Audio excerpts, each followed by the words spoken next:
People rarely move out of choice to this rural backwater in one of Romania's poorest regions.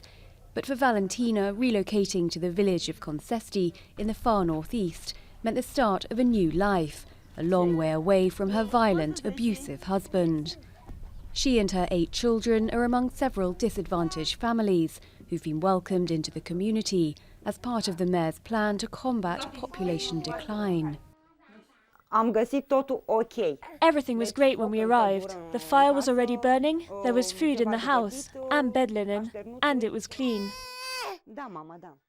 Of 13 families that have arrived in the last 6 months, 7 are single mothers with their children. The mayor's office has spent €100,000 buying 10 homes to house them.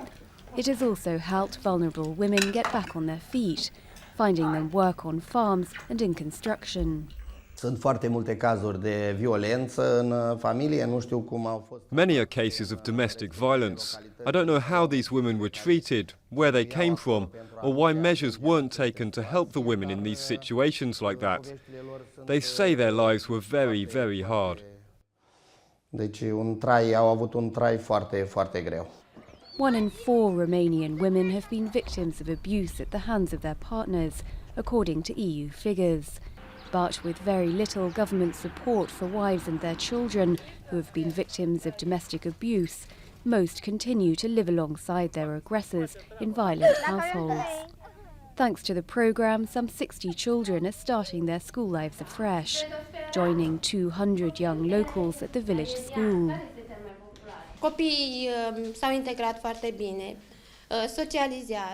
The children are well integrated. They communicate, they play together during breaks or after school, and they've made friends. Before the influx, the future of the school was in jeopardy, as working-age residents left the area in search of jobs and the remaining population grew old. Though only 6 months into the rehousing programme, the village's mayor is looking far ahead and seeing the youngest new residents here creating families of their own.